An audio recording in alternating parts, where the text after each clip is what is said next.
Petty Diana, and today I have the Hawaiian assassin, Pono Pau, here with me today. Welcome to the Petty Corner, Pono. Hey, what's going on, Andy? How's everything? Good. Did I pronounce your last name right? Because I know I'm really bad with names. Yeah, no, you said it perfectly. Pow. Okay, good. Yeah, Well, I've heard it said different ways, but that's exactly how you say it. I have so much trouble with your brother's name. I always say Kiali, but it's like Kiali. I can't, so I just call him the Chief. Yeah. It's K. We break it down in syllables. K-A-L-E, and if you just say it, Kiali. Okay, so there, I call if him like Kiali, so it's Kiali. But yeah, is if it you like just Kiali? yeah, exactly. So you Okay. just break it down. Every time you say it, just break it down like that. K-A-L-E. So if you say it just like that, it's gonna come out exactly right. Oh, he's gonna be so proud of me next time I have him on. I'm gonna You pronounce will, it right you finally. will. I just say, "Oh, I have the chief here with me." I know. He likes Okay, that but too. the last time we saw you, you were on season 3, which was not that long ago. And unfortunately, you did not make the finale. Hopefully, we do get to see you back soon. But what was your experience like in the house, and how did you get into Power Slap? The experience at the house was amazing. I mean, I get to interact with a whole bunch of people from all over the world. Be able to sit with them, hear their stories, hear what they're all about, and it makes you kind of nervous in a sense, just because the fact that like you don't you know what you're there for. It's a competition. You're gonna end up slapping somebody, and it's gonna be the people that you're kind of sitting around and talking to, and kind of getting that relationship build and bond and it's just a different type of experience that I've never had that before because I have some of a background in like MMA, but I've never had something where it's like, okay, we have press conference, now there's a house where we're living all together and we're about to battle each other. So it was my first time to ever experience anything like that. And the way that I got into Power Slap was my friend, his uncle is Azio Rodriguez. So Wow. that's how it originally started. Is that I've known this guy from 2015. His name is Esteban, and his uncle is Azio. And we didn't think of anything about like Power Slap or what it could be at the time. And his uncle jumps on the season, becomes part of that very first season. And then even at that point, we still didn't think anything about it. But it wasn't until Azio made it to that live event and my friend calls me up and he says, "Hey, look, my uncle got me a ticket to be able to sit in the background of like the whole entire Power Slap event." He's like, "Dude, can you do me a big favor? Can you take a picture of me from like the TV so that way you can kind of see me in the background?" And I was like, "Yeah, of course, I'll do that for you." So that's originally how it started, and the interest with Power Slap was, his uncle being there, being on the season, and then he put in his application and he said, "Hey, I think you would be a good fit for it too. Put in your application." And we did it. We didn't get reached out to until later on down the line. And then from there, it just kind of stemmed. And then my brother, he was living in Arizona at the time and he wanted to make the transition over and live in San Diego, start training and doing MMA here. And he was able to. We got him into a few MMA fights. He did really good. Then he went back to Arizona. And that second time around, when he came back to us in San Diego, that's when it made the immediate click over. It's like, okay, well, we really got to start looking into something where it's not you taking kicks in the face. It's not you getting takedowns and like ground and pound and jujitsu and a whole mixture of things. We need to focus on just one sport. So like, let's do boxing. So he did bare knuckle boxing and then realized like, okay, you know what? We need to make a step into something different. We need to like, and power slap is the thing right now. It's like my friend's uncle is doing it, and it's like, this is going to be a big thing. And then from there, my brother made all the connections with the crazy Hawaiian and kind of just like really building that background of power slap in it. And, we got the call for Power Slap 7, was able to compete on Power Slap 7. And then going back to me is that when I go there and I meet Erica for the very first time, right? And now she's having a conversation. I tell her that, hey, you know what, this is my brother. She immediately looks at me and goes, hey, we would love to have you on. And it's like, this is going to be probably a good opportunity for you. And it's like, and your brother's here at Power Slap 7 and he's going to be doing his thing out there. It's like, I feel like this is the best thing for it. We got to do something about this. Wait till Monday and I'll send you something in your email. So we did the whole Power Slap 7 competition. went through everything, went back home, went right back into the gym and back into training. And that Monday, Erica sent me that email saying, "Hey, we want you to be a part of season 3." And I said, "Okay." Wow. It's like it just changed. So we Wow. got a I good love it. opportunity. Shout out to Azael, El Perro. Right. And shout out to Erica because she's great too. But that's so awesome. Like I never knew that story actually. I just knew that your brother had competed in 7, and then you guys you ended up on 3, and then he also came in as a veteran on season 3. So that's actually really cool. Yeah. But you grew up in Oahu and now you live in California. So tell me all the things like growing up in Hawaii. Like, what was that like? I know there's like that Hawaiian spirit, the fighting background there, and then like what brought you to the U.S. Like what brought you to the mainland? Right, right. My so lived there all my life, right, until I was 25, then shifted and moved here. The reason why we ended up in California is because my brother was in the Navy, and it's my older brother. He's in the Navy, and then he became a federal officer and worked right here in downtown San Diego.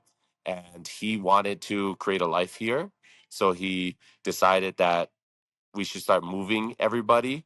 So my mom and my dad came first, and then he invited me to come and move in with him. Said, "Hey, you know what? There's no obligations for you. Just try to see how you like it here because there's really not that much opportunity at home for like jobs and all the other things, especially at that time." So he tried to Hmm. present me with a better opportunity and something that I can use to change my life. And shifted everybody here. We try to move everybody. I even my sister, but she loves the islander life, and she got married, she had kids, so they ended up staying back and living in Oahu still, and everybody else shifted and moved here.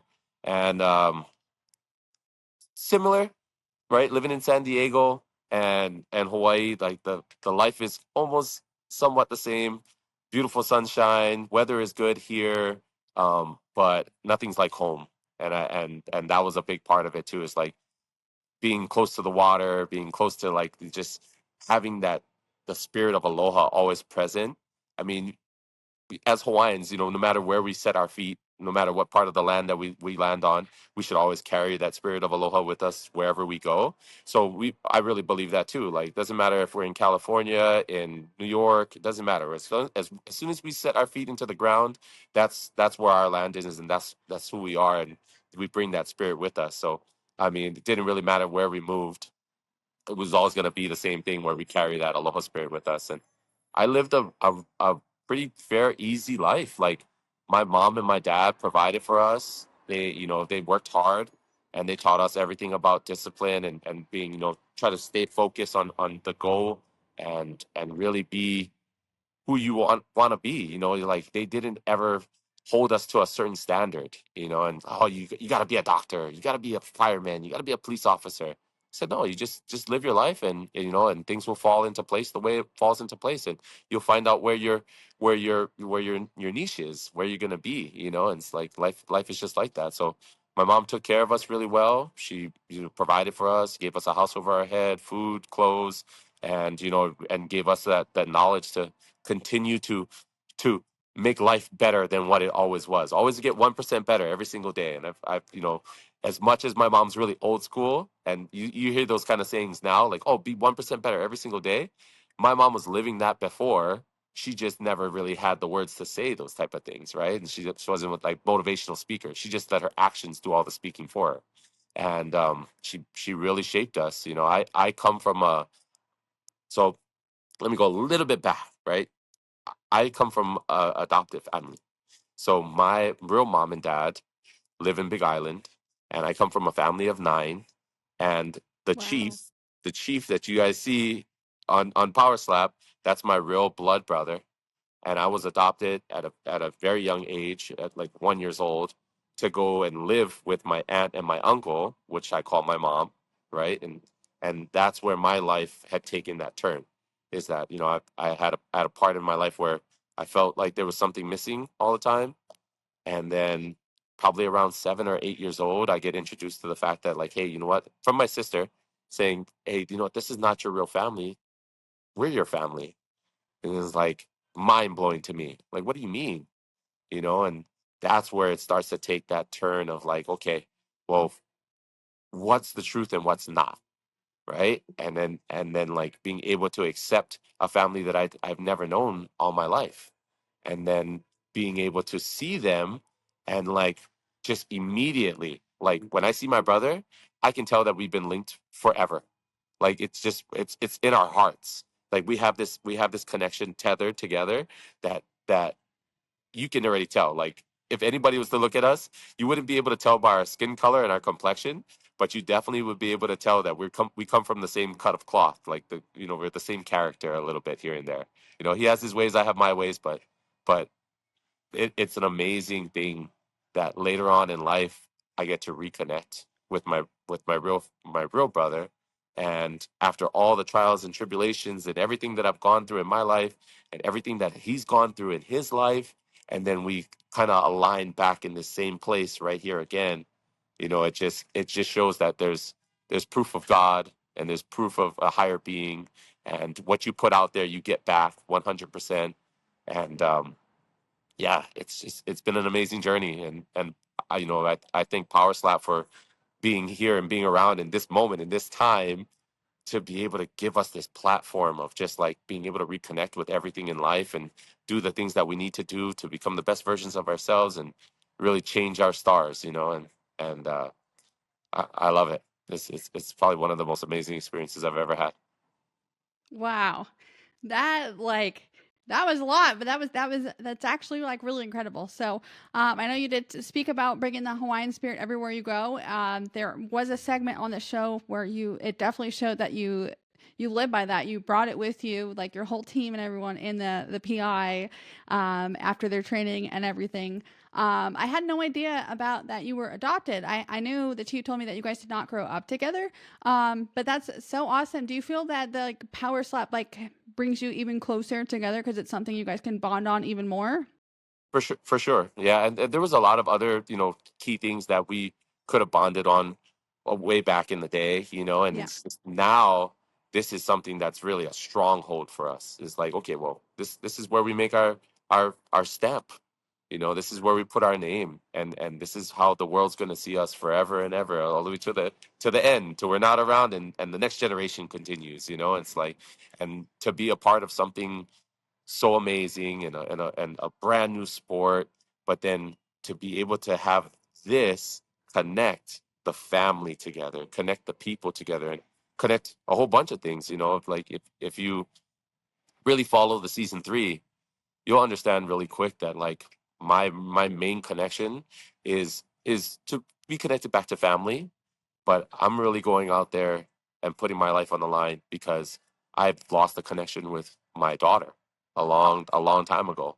And my main goal was to get on this show and use the platform to be able to find her and reach out to her and really create that connection all over again. And that's what it was really about. And I knew that coming into this, that my heart was in the right place, and that I knew that my sole focus, at the end of the day, I don't care about having the championship and being able to hold a belt and do all the other things, because sooner or later the universe provides that anyway. It will come regardless. So it's like I'm not chasing after anything. I know that my heart was in the right place by looking for that one person that I've been trying to look for all my life, and it's like, where is she? Where do I find her? How do I get close to her? And this was a big thing for me. So like even with that, it's like, thank you, Frank. If you guys watch this, thank you, Frank. Thank you, Dana. Thank you, Erica. Thank you, everyone that was made this possible for me to be able to reach out to my daughter and be able to like have that opportunity for her to come and reach me. That was the main one, is that I knew that somebody was going to see it, or somebody's going to hear it, and then they'll be able to, reach out to me and reconnect me with her. So it's just, if you can believe in it, it's fate. This was meant to happen, and there's a lot of other key factors too, like other key people that are in my life that really shaped me the way I am right now. Because I mean, if I had to rely on the person that I was before, back in the day when I was a young kid and high school and kind of getting into this, I mean, it wouldn't be the same, that's for sure. So I wanted to come on here and kind of give some love and give some flowers back to my wife. She is the most amazing person that I've ever met. And she really believed in me, and she showed me. She showed me that I don't have to be that aggressive, angry person all the time, that I can open my heart to other things and other people. And honest, she really did shape me for what was about to happen and what's happening now currently in Power Slap. You know, she put all her love and all her effort into me to be able to teach me her ways and her styles. And then being a good learner, I picked up on a lot of the things that she said. You know, I didn't believe her in the beginning, and you know, it's just self doubt, you know, like not thinking that I was gonna be something or be anything in general, and I was gonna just, you know, live my normal regular life and work a 9 to 5 and do all the other things, and you know, you would have seen me in a gym possibly later on down the line, but she believed in me, and she told me that I was meant for this. I was meant to be in front of people, changing people's lives, helping others, and in the same return, helping myself. I get a little, I love I that get, I so get, much. Like, I get I had no teary. idea about any of this. I knew about your daughter a little bit from the show, but yeah, I mean, I had no idea about like your whole family background. I do have a lot of questions. Go ahead. And we'll get into your daughter and everything, but your aunt and your uncle raised you, and do you have any other connection besides your brother with your birth family and your other siblings? I do. You Yeah, so do? I still talk to my mom and my dad every so often. You know, we connect through Facebook, we connect through FaceTime, and I get to see their face. So I actually try to live with my family, but like way back in when I was going through my rebellious stage and thinking like, man, you know what? Well, this is not, you know, my real mom and dad. It's like I need to make a connection with my real mom and dad. Like I need to know where I come from and where like what where my heart really is, you know. So I really did. I reached out when I was young, like 16, 17, and went to go live with my mom and dad for a few months, and just to kind of see their lifestyle and how everything was there. And then I realized like it's different. It when you're at a stage early in your life and learning these things about like your family and that you're adopted and everything else, it's kind of like you just you don't understand how to grasp that moment, you know. And then it wasn't until later on in my life that I understood that, well, these people were, it's the story is everything in a sense. It's we're part of this, we're part of that. Like that family is part of us, and we're part of them. So we shouldn't have that like I shouldn't have that feeling of like, okay, well, I was adopted. Why me? And why was I the only kid out of all the kids to be, you know, be been adopted, you know? And then I realized that it's part of the process and it's part of the plan, that it was meant to happen this way so that way we can reconnect with the family and get everybody closer. I know that over time a lot of our family, because of like, you know, passings and people not being here anymore, that the family starts to separate and they start to branch out and they start to get farther and farther away from each other. And I feel like this is something really key into bringing everything back together. I loved all the family parties that we used to have, and like, you know, like having everybody together under one roof. You know, it's an amazing thing to see. You know, like every the culture just kind of getting together and everybody just having fun, and over time we've lost a lot of that. So I feel like this will bring this back. Is that, you know, we'll start to you know, rejoice in all the things that we've done in life and just kind of put everything aside of what's going on in our lives now, and just really group together as a family, as ohana, as best as we can be to make things right. I love that. Okay, so when you were on the show, you did talk about like having a troubled past. Do you feel like not growing up with your biological parents like contributed to that? And then you also, you know, you touched on your daughter just now, but also on the show you said your ex maybe took your daughter because you were getting in trouble and not on the right path. Yes, yes, and that's 100%. It was, you know, I'm young, and I had my daughter when we were like 19, 20, and you know, I had a different look at what I wanted for my life, and I just wasn't prepared, and I wasn't ready to, you know, start this family, and I kind of got thrown into more of like, okay, well, you know, now you're gonna have a daughter. It's like you need to change a lot of the things that are happening around you to make it better for them, and start working the system. So I made a lot of changes during that time, but I still held on to a lot of my old habits, and that right there was a make or break for the relationship and the way that things were, and we had to basically take a split. And my daughter at the time, and I can agree to this now. Before, if you asked me this question, I would have told you, oh, you know what, it was them kind of just taking things away from me. I had a victim mentality before, and now I don't have that. I just kind of learned that it wasn't that. My ex was looking for the best interest of my daughter, and she didn't see that, like, me being young and dumb and doing all these things, right, and kind of getting into trouble, that it was going to be a good thing for her. So she did the best thing that she could do, was actually, like, kind of take her and move away. And even with her family and their issues, us as individuals, we have our own problems, so it's like she was already having problems doing her life that she was already living, and then to have problems with me in that picture, and then my daughter, is like, it just didn't make any sense to continue on with the relationship. Us not her not being responsible, but more of like me not being responsible with the choices that I made. A lot of it doesn't have to stem from, like, being adopted per se. I mean, I feel like those are some small things that have happened in life that might have shaped it. But to be really honest, it's choices. I it's all on you. I made really bad decisions, really bad choices at those times, and I thought that they were gonna work in my benefit, and they didn't, and ended up down the wrong path every single time, and always wondering why things happen to me and why am I in this situation, and didn't even know that it was self-inflicted.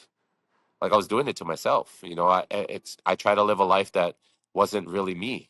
It's like I had to really dial myself in and realize who I was as a person, and trust me, I'm still learning that till today, right? I haven't mastered anything. I haven't perfected anything. I'm still in that learning process, and I'm within that gap.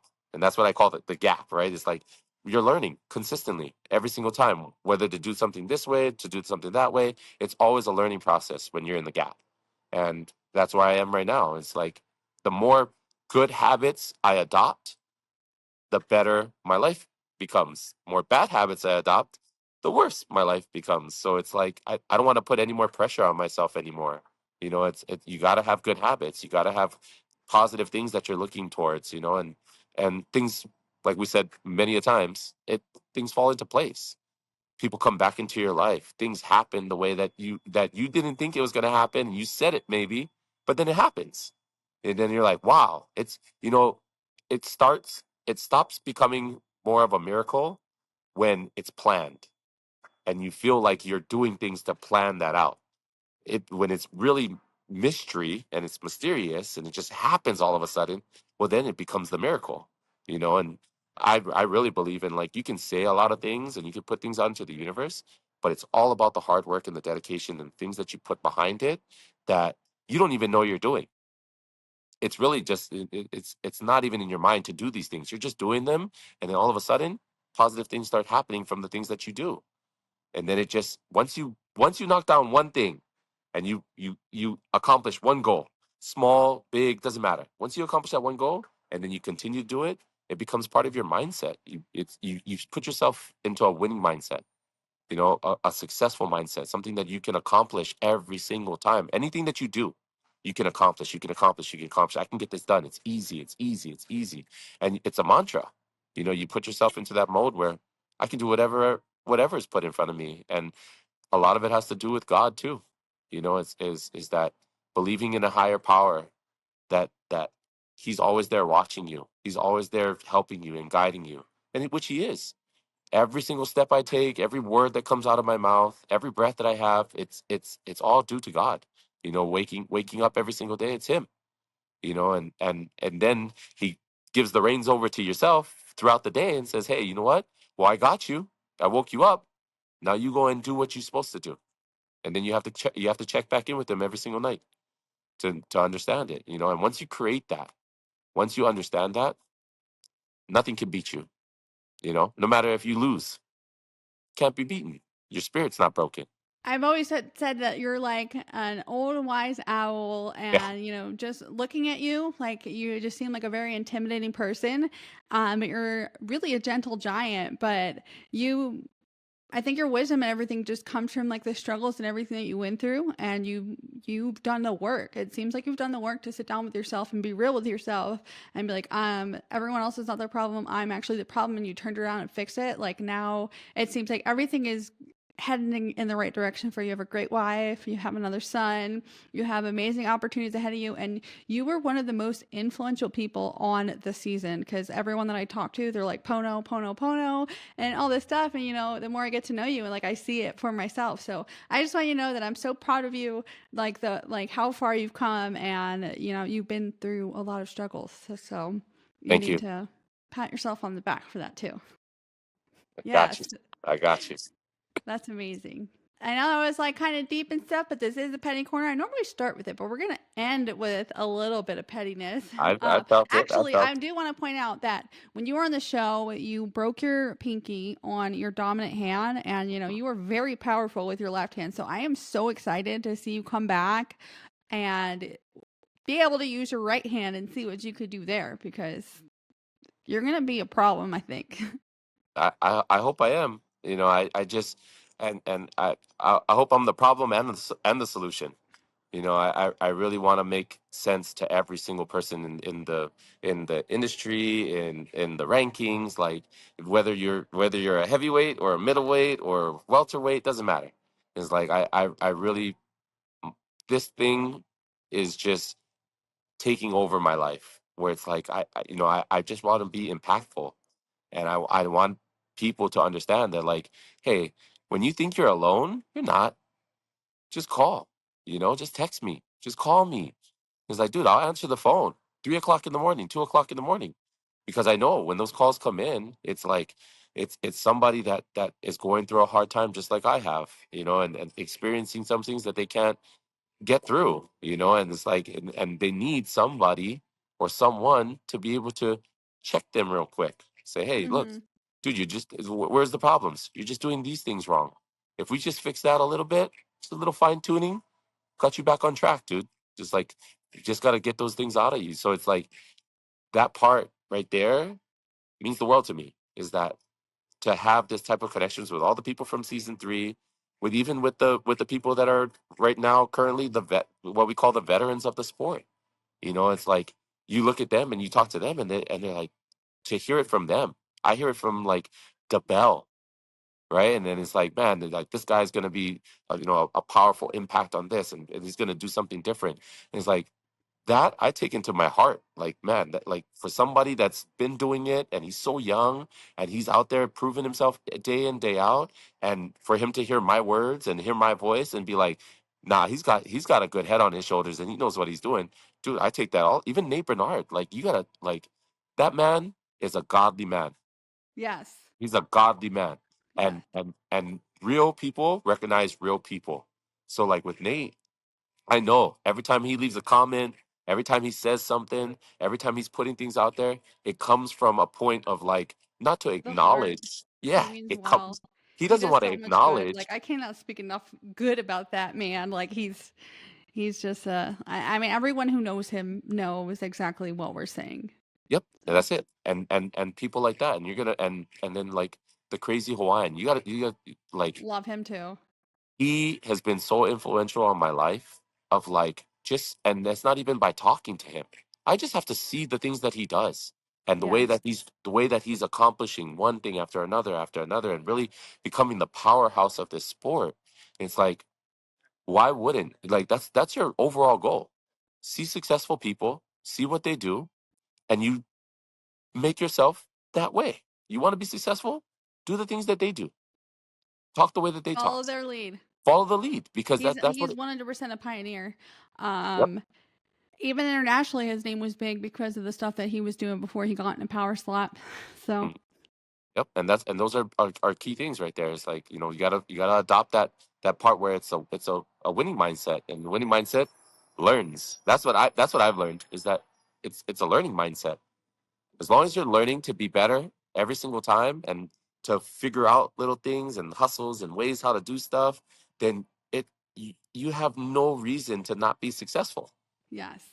You know It's what I love about consistently Crazy there. Hawaiian too is like he doesn't keep it to himself. Like he's not like arrogant or cocky. He likes to share his knowledge, and he's about growing everybody together. Yeah, and So yep, I agree, and that's why we're meant to be. That's why we're yeah. meant to be here, right here in this And you're moment. Is both because Hawaiian too, so it's got to be like the cultural, and you probably feel more connected because of that too. a powerhouse. That's what this is Yes. going to be, a powerhouse. Okay, so we did talk earlier, and you said that you look like Tyson Fury and The Rock. So if Dana and Frank and Erica called you up and said, "Hey, you have a celebrity match to your choice. Who you choosing, Tyson Fury or The Rock?" Oh my gosh. Uh, for the culture, it would have to be The Rock. Yeah, For the that culture. that would be epic. I mean, just even having something where, like, I just get to stand in front of him, and I don't even have to slap him. He can slap me.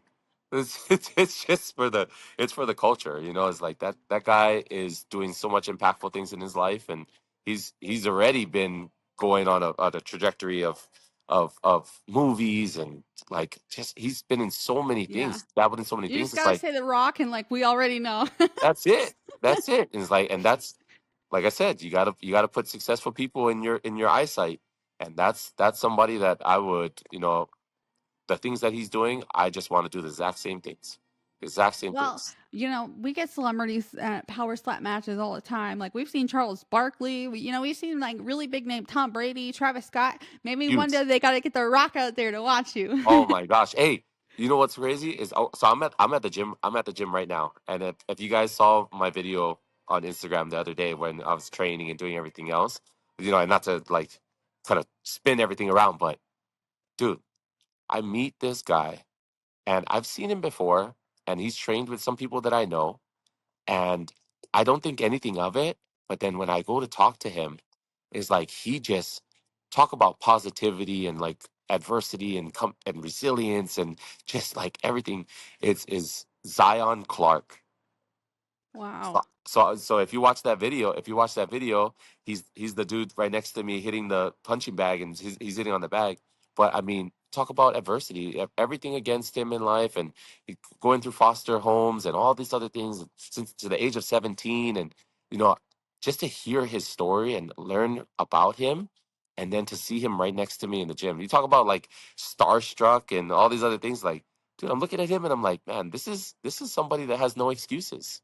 He's had everything against him, the whole world, all the stuff that was happening to him, and still he just overcame every single goal. So, man, shout outs to Zion.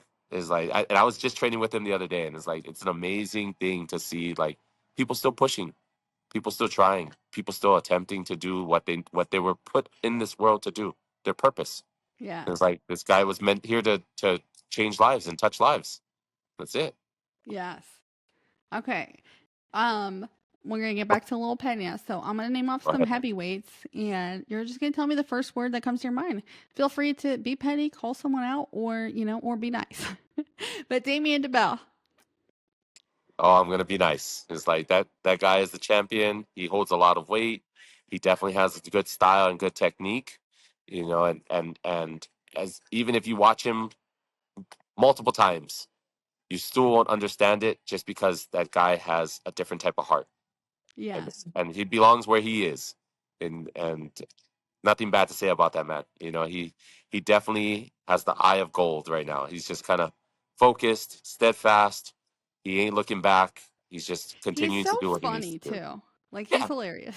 Well, his Okay. his sarcasm, it's just like Yeah. you can't beat it when it's like, And he's smart. I'm sorry. yeah, And he's smart. He was going to school to be a lawyer. yeah, yeah. I mean, outside of him, like his that part where he's kind of like going out there and trying to like really reach and dabble into other things like that. It's like, dude, overall, like the guy has a good head on his shoulders, and he's going to continue to be a wreck house in the sport. And he's going to continue to be a wreck house in the heavyweight division, and it's going to be hard to take that from him. And I give it. I give everybody that benefit of the doubt. Like, hey, man, you know what? You guys to face this dude is it's gonna be an amazing fight. So like even with Dorian, and Dorian ain't no pushover. He's been here. He's been slapping people. He's been going through all the things. He's hit the bottom, came back up to the top, hit the bottom again, came back up to the top. Dude is the true story of adversity and resilience. And Yes, it's I'm like so and excited for that matchup, by the way. to see that battle, it's gonna be amazing. So I mean, nothing to say bad about now. You already heard two people, so nothing to say bad about Dorian, and nothing to say We just bad want about good the fight. bell. Right. We just want to see a good fight. Okay, what about Ryan Phillips? Brian Phillips, he's solid with his technique. He goes out there and he definitely puts on the show. He brings a character to the power slap community, and I feel like that's a big thing for him. Is that like he has to continue to be the king of kings and Yes. show up every single time and really promote himself in the best way he can. Is like is being that person right there. Just go out there Wait, and did really you just know showcase that him. he was the first person that Power Slap ever announced when they were putting out their roster? He was No, the first name that they ever announced. that's see right there, and that alone right there, Legend. it holds weight. It holds Yes. weight right there. And we already talked about Nate, so I'm gonna go to some guys on your season. Okay, James Seekman. so there's with James, there's a lot of love there. It's because we've gotten to the point where our relationship has grown more than just hey I'm a competitor, you're a competitor. We've been able to talk to each other. I mean, that was one of the guys that like, and I talked to a lot of people throughout the season, but that was one of the guys that like you're talking about like 2 o'clock 3 o'clock in the morning while I'm washing dishes, cleaning the kitchen, and while everybody sleeps, I'm the little elf kind of doing all these little things, right, and trying to make the best out of the house. This guy comes down at 3 o'clock, 4 o'clock in the morning, has a conversation with me, sits down, and it's nothing about, hey man, you better be ready. Hey, you better be training hard. Like nothing dickheadish. This guy just comes out there and he's just like, hey, you know what, man? Let's talk about like what we're gonna do after this, like how our life is gonna be after, what the fun things that we're gonna do and be able to connect, connect together later on down the line. And it's like we talked about going hiking in Hawaii. We talked about going getting I want to these. go hiking in Hawaii. I mean, the conversation between me and him gets crazy. It's like we talked about going getting these like rare black apples from the Himalayas that the monks kind of guard, and they like it's just And he's been through a lot of struggles too. So he has, and he's adopt that same mindset. Like yeah, we fall off from time to time. It's always going to happen, and it's like it's just part of that nature.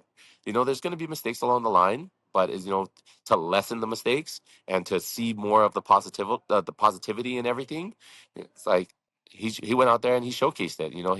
He really changed his stars from being the person yes, that he was before to the person that he is now, and this guy's gonna be. I can't put it past him. He's gonna be a strong house in this sport because of the way that he does things, and he's only gonna learn more and more and more as we progress down the line. Just yeah. like everybody else, we're just gonna learn more and more and more about how to brace, about how to do the hit, about switching up the styles, about timing. Like there's just so many factors when you look at this that there's gonna be growth everywhere. So James Seekman, there will be a battle with him later on down the line, Rematch. for sure. It has Yes. to. I mean, how many people do we have in this ranking? How many people do we have in the sport in the heavyweight division? Not a lot. So you're going to see a lot of reoccurring fights happening, and s- fight will happen later on down the line. And at least this time, I won't have any excuses of like, hey, you Mm-hmm. know what? I'm using my Yeah. left non-dominant hand. I'm sick. I am this. I'm that. Like, there's no excuses. It's like I'll be able to use the power hand. I'll be able to be comfortable in my skin out there, and then it's just all respect at that point. And to everybody in the heavyweight division, and there's always going to be respect. You're never going to get into a battle with me where there's no respect. Like even with Jinx, I respected the man. It's like it might not have looked like it, but I respect it because he comes from a background that I know is deadly. Yes. Your He was personal like a personal special trainer. forces in the And military. So EOD. Yeah, so he has the mindset. You know, he yeah, does the right things, and not only that too is he. I mean, he's a personal trainer. So you're talking about like the key thing to us is health and fitness to stay ready all the time. This guy trains every single day. He has yeah, clients at 5 o'clock love in the it. morning, 6 o'clock in the morning, 7 o'clock in the morning. That's his daily routine. If we only could all be just personal trainers and train other people, then we would get the training in that we would all the time. You know, it's just Yes, like it just makes sense. So even with him, like I don't have no disrespect for anybody. So I it's hard. I know your show is called the Petty Corner, and it's very hard for me to be petty because I know. Well, it's you just do have it's petty just tendencies though, because I like, oh, do. sorry, I hit the mic, but like when you were going against Jinx, all the yelling and all that stuff. So I mean, you do have it in you. Everyone's got a little petty in you, but Uh, I respect it. that's me not understanding and being really like, to be honest, people look at it as like confidence. It's like, no, dude, it's not confidence. I was nervous as fuck. I was scared. Dude, this Yeah, guy is 6'4". He's yeah. huge. He's taller. I dabble in personal training and teaching and doing all those other things, and I do it. But like, you're talking about a guy that's his career. That's what he's Yeah. doing every single day. It's kind of And the hard to special forces is scary too, because it's kind special it's kind forces, like, you can go through all the training and then still not make it through. it's They're it's just hard a special. They're literally our special breed. So, yeah, mad respect for that. it's hard to match up to people like that. You know what I mean? So it's like at the end of the day, when I go out there and I'm able to compete against somebody like that, it's the warrior. That's what happened. Is that I took that first hit and then I realized like, oh no, like this is gonna turn up really fucking quick. It's like Hmm. now it's just I like a different and one of the other guys that the Crypto Rican, he did a video of that stuff and he Yeah. and he says he's like, man, who is this guy? Venom? Like he had a beast came out of him at that moment. And it's like those are some of the things that like, as godly as I am, like you're gonna see the beast side of it too. It's like you wake him up sometimes, and it's like unfortunately it didn't happen with James Seekman, like where the wake up happened is because I like to live by this, right? A wise man knows when he's living in his dream, right? So I recognized that I was living in my dream. When I battled Jinx, I knew I was living in my dream, and I knew that what I wanted to happen was happening. But a humble man realized when he's living in somebody else's. Hmm. And when I fought James, I was living in his dream. It was his dream. He had to show who he was. He had to show that he wasn't somebody to sleep on. That he wasn't a bottom feeder or anything below that. He is somebody that's gonna make a reckoning in the sport, a force in the sport, and he did. So a humble man realizes when he's living in somebody else's dream, and I was living in his dream, and that's it. I love it. I love the growth that you have had in your life, the humility, and all the things. Well, I just want to say thank you so much for being here. I really appreciate your time, Pono, and I cannot wait to see what's next for you because I know you're coming back with that right hand and you're going to be taking some heads off. Thank you. Yeah, we'll definitely see you at Power Slap 10. That's for sure. Yes, I will see you there. I will be live. All right. Thank Thank you for you. everything.